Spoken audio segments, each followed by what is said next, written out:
So it is my pleasure to leave you and start these proceedings with the fabulous Wendy Purge and Kate Marsing. Oh, no, Wendy, stay there, please. You see, I have you on my radar. Pooja Aluwalia and Kate will come here. I'll get it together eventually. I'm not high, it's just coffee. Where's Pooja? Kate. And I think they're coming up to do something. Don't be shy. Don't move my papers. We won't. Sure, okay. I won't be as entertaining as Francisco, for anyone who can see me. So I'm just going to give you a quick overview of what Realize is. We're a national charitable organization with the goal of working to improve the quality of life of people living with HIV and other disabilities through rehabilitation, research, education, and cross-sector partnerships. And I like to focus on the cross-sector partnerships. I think it really defines us as an organization, and this room is a testament to that. Realize members and individuals are organizations that have an interest in HIV, episodic disability, and rehabilitation. And for many of you who were here last night, we celebrated our 20th anniversary this year. Our vision is that the daily lives of people living with HIV are improved in direct and meaningful ways by rehabilitation care, support, and services. And our mission is that we are a leader and a catalyst for improved rehabilitation for people living with HIV and related conditions through integrated research, education, policy, and practice. So we sort of try and bring all these things together with that overall vision of improving the lives of people living with HIV. We have three main areas that we sort of focus on: access to rehabilitation, labor force participation and income support, and HIV and aging. And we look at all these three areas with the lens of mental health. And as always, we're looking at ways to sort of grow and expand and make new partnerships while staying sustainable. And so Kate is going to give a little bit more insight into HIV and aging. Hi everyone, so I'm going to keep this quick so we can get back on time, but Realize is the proud secretariat of the National Coordinating Committee on HIV and Aging, the NCC for short, and many of the people in this room are part of that group. It's a group of stakeholders from all across Canada who are interested in issues affecting people aging with HIV. So we have older adults who are living with HIV themselves, we have researchers, policymakers, frontline community service providers, and we get together quarterly to talk about issues related to HIV and aging, what's new, what's coming up, and what can we do collaboratively to address some of those issues. So what are the things that Realize and the NCC have been doing? I can't possibly talk about all of these, but I'll just give you a quick highlight, and then if you want to see me for more information at the info table, you can. So we've just released a series of 5 policy briefs on HIV and aging, including how to make HIV service environments more inclusive for older adults, how to integrate HIV into aging sector policy, how to integrate aging into HIV sector policy, and I'd urge you to check those out, and they will be online as well. We're working with partners at CAMH to do a study on successful aging with HIV. We have a social media campaign, so this blue aging and older people have sex infographic was just one of the social media pieces that we released for World AIDS Day. We have a document that we're just in the process of getting started with, information on HIV and aging for African, Caribbean, and Black communities in Canada. We're going to be at AIDS 2018. For those of you I haven't pinned down yet for a photo for our hashtag AIDS Ageism campaign, I'll be coming to you today.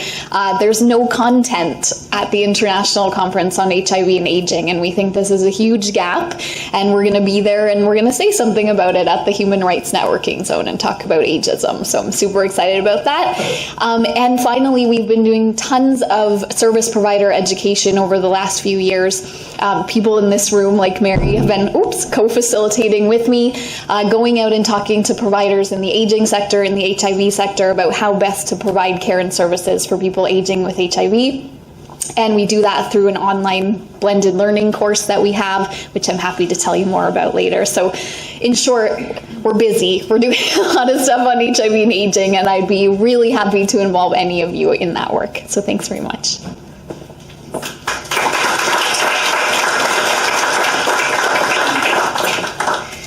Hi everyone, welcome and thanks for coming to the 4th International Forum on HIV and Rehabilitation Research. I have the pleasure and opportunity on behalf of the Planning Committee to give a little bit of a background or a historical perspective on CIHRRC, otherwise known as the Canada International HIV and Rehabilitation Research Collaborative. This is an international collaborative that includes people living with HIV, researchers, clinicians, representatives from community organizations with an interest in HIV and rehabilitation research. And this collaborative was developed almost, it's hard to believe, but it's almost 10 years ago with the support of a CIHR meeting, planning, and dissemination grant, which provided the opportunity for a small group of individuals to travel to London, to meet at Barts in the London Hospital, and to connect somewhat unsuccessfully via WebEx to a group of individuals here in Toronto.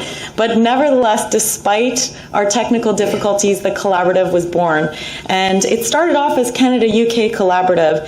And in 2013, as was mentioned, was our first international forum here in this room.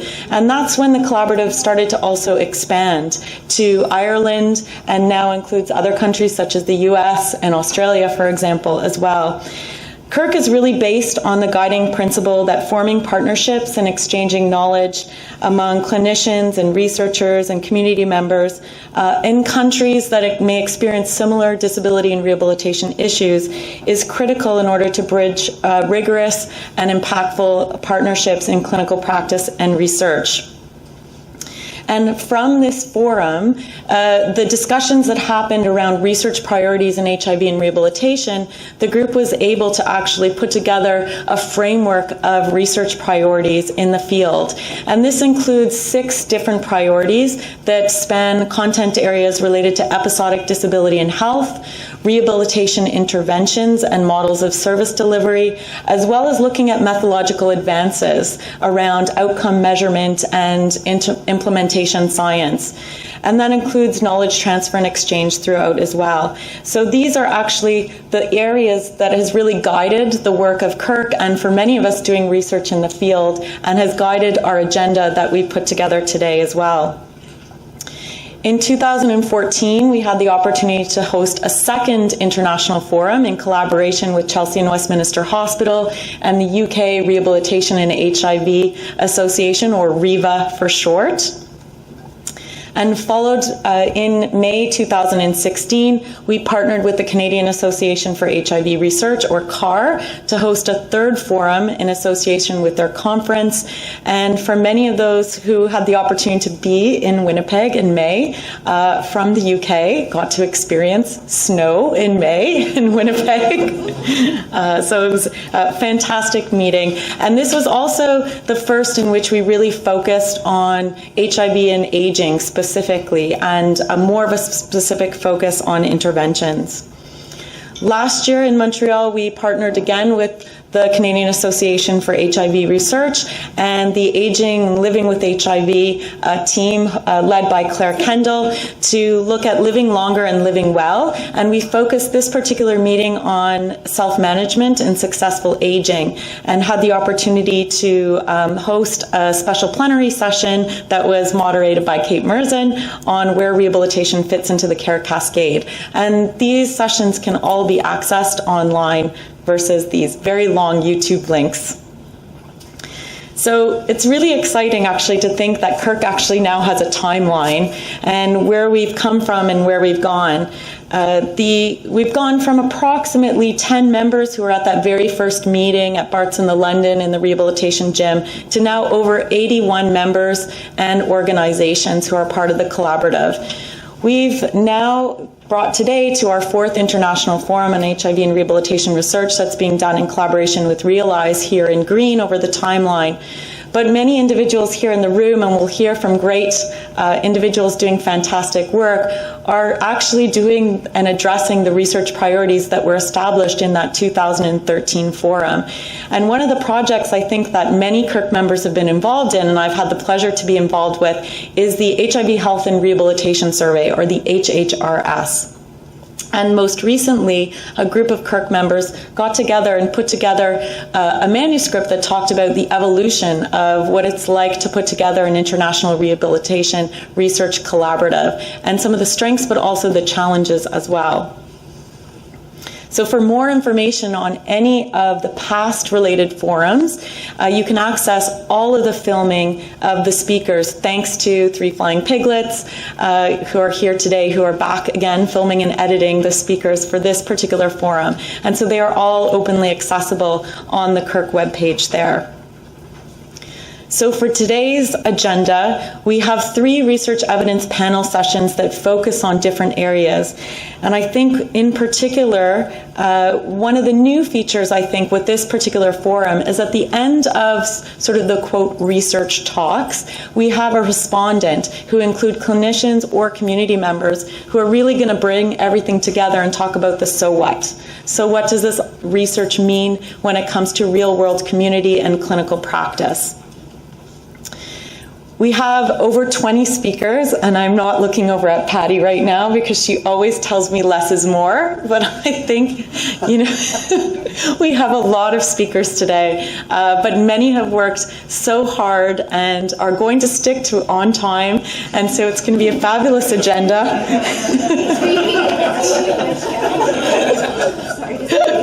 From Canada, Ireland, US, and the UK, we have academics, clinicians, community members, representatives from community organizations and clinics. We have a focus particularly today on successful rehabilitation interventions, and we have respondents from community talking about the so what. We will have some outcomes from today that you'll see coming down the pipeline. We will have a final report, a summary of evidence on the presentations reported today, and thanks again to the rapporteurs who will be busily working throughout the day. And we also ask you to jot down some of your ideas around new and emerging research priorities in the field, and there's sticky notes on your tables there, so feel free to write any notes that you might have come to mind throughout the day.